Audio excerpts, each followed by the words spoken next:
लगावल जाइए परमात्मा के तो जरूर आए। भजन बहुत बार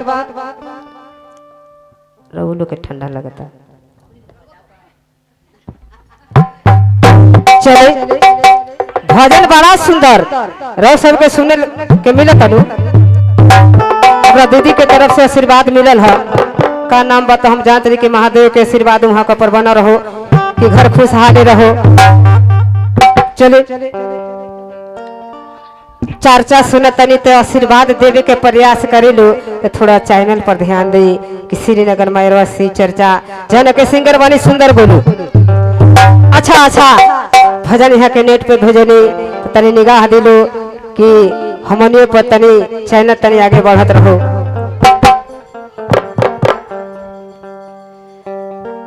जिंदगी के डोरी या सवारे बाद हो गुरु शिवा के बना ले। जिंदगी के डोरी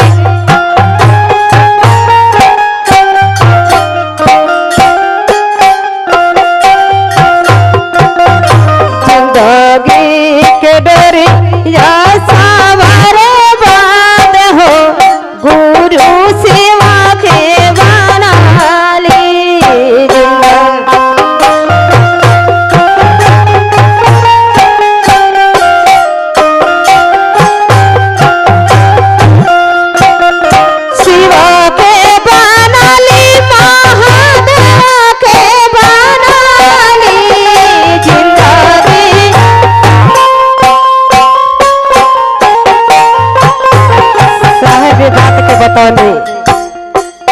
अरे गुरु के बनाए गुरु शिव के बनाए गुरु बनाए हमरा रोरा के खूब बढ़िया अच्छा से भी समझौनी कि बनौला से बड़ा बहन के धन्य जीवन बीती।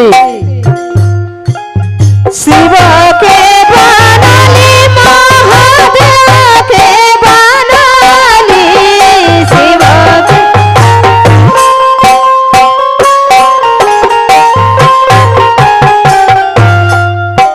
हमरा दीदी के तरफ से आशीर्वाद मिलल है यानी कि जिंदगी सुधारे खातिर। तो चलिए बड़ा सुंदर यहाँ के महादेव के आशीर्वाद बना रहो कि घर खुशहाली रहो। चल इतना सुंदर हमनी के ज्ञान देने वाली ताकि बात के केहू ना बतौले रहे कि साहब भंडारा ने बढ़िया कहा दिखला देनी ई चले के हमनी की रोशनी दिखला देनी ये रोशनी केहू ना देखो लगला। शिव के बनाली महादेव के बनाली शिव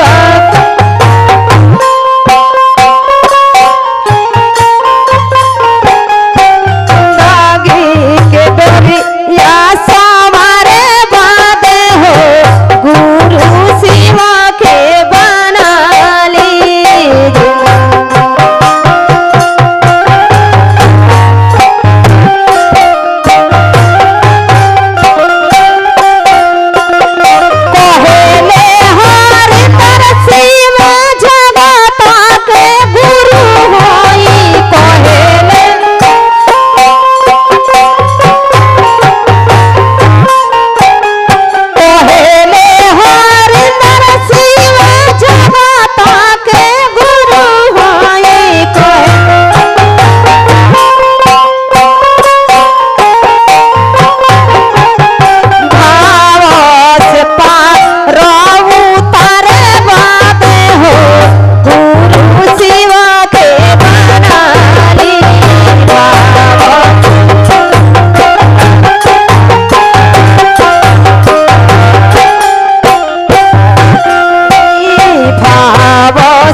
देखी जीवन सुधारे खातिर हमरा बाबू के बड़ा सुंदर मन में लालसा बाकी महादेव के शरण में हमू जैती और गुरु बहन लोग के साथ में रह के हम कीर्तन भजन करती। बाबू के लंबी उम्र होखो आ बाबू टॉफी खाए खातिर पैसा ले ले बड़ी लेके जाई।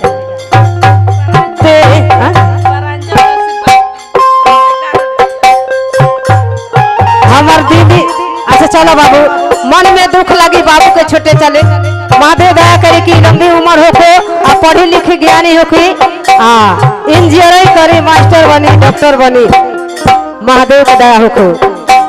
नाम का बतौनी हम तो भुला गए नाम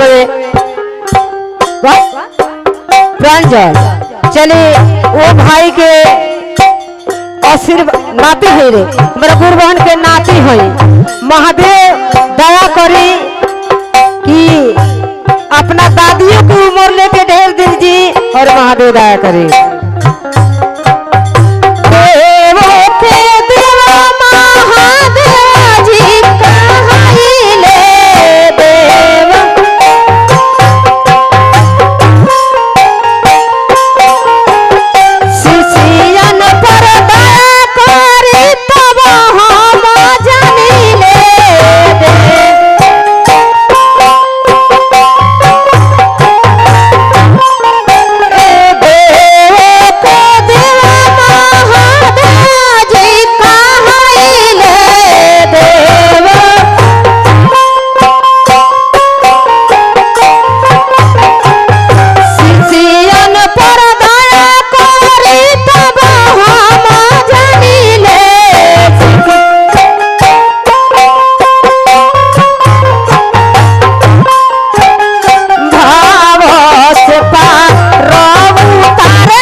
बार बार कहल जाए साहब के नाम पर भी हमने के चर्चा करते जाता। तीसरा सूत्र में करे के कहूँ बा